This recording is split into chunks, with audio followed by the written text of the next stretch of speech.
Hello everyone, today's Geeks for Geeks POTD problem is we have been given an incomplete Sudoku and we need to fill it. So whenever there is a 0 in the Sudoku present, we need to fill it with digits from 1 to 9 and we need to check if we can actually fill the digits from 1 to 9 or not.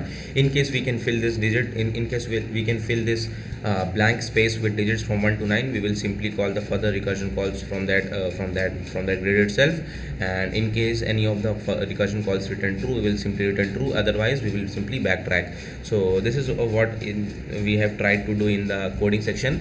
Let's not move on to the code first, understand what is the problem saying. Suppose I am filling this blank position with 1. Yeah, I can fill this position 1 because this whole row and this whole column does not contain 1. Also this whole 3 cross 3 grid does not contain 1, so I can fill this 1. And now from filling this 1, I will make further recursion calls and I will check on this value and I will check on these values. So when this whole grid gets completed, I will simply return true. That means that I have filled this whole matrix. That is what I have done over here. For int I is equal to 0, I less than equals to n, and then I will be checking if my grade of I comma j is equal to 0. What does this mean? This means that this is a blank space and needs to be filled. So I am filling this blank space with digits from 1 to 9, and also at the same point of time I am checking if it is okay and or if it is safe to fill this grid of I comma j with the possible digit.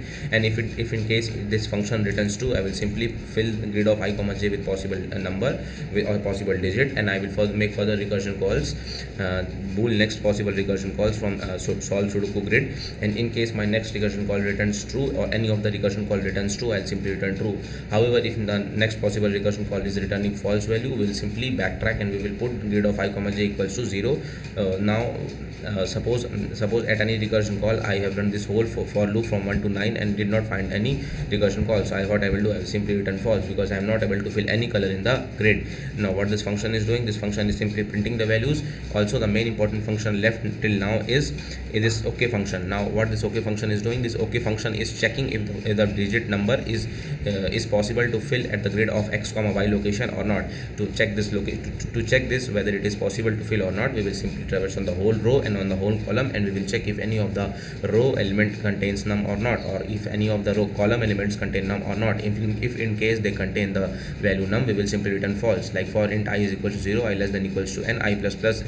Now we will be checking if my I is not equals to x, I will not be checking for that particular row column or that for that particular grid. And if in case my grid of I comma y is equals to num, I will simply return num. Why? Because this row is already containing some value that is equals to num, so I will return false. Similar goes with the column check. Now we will have to check the 3 cross 3 grid. Suppose I am standing at 4 cross 4. Suppose I am standing at this location. This index is equals to 4 cross 4, and 4 cross 4 will be, suppose I divide the 4 by 3, that is equals to 1 into 3 3, that so s row will be equals to 3. In the similar fashion, s column will be equals to 3.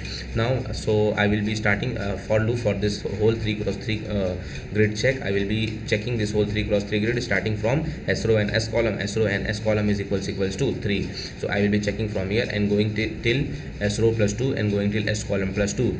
I hope this problem was clear to you. Also, if in case this x by 3 into 3 or y by 3 into 3 is not clear to you, I will try to explain you with another example. Suppose I am standing at this location 8. So what are the coordinates of this 8? It is equals to 4 comma, this is 6 7, so it is 4 comma 7. Now what I will do, I will simply divide 4 by 3 into 3, that is equals to 3. And what will be y by 3 7 by 3 2 into 3 6. So what I will do, I will start with 3 comma 6.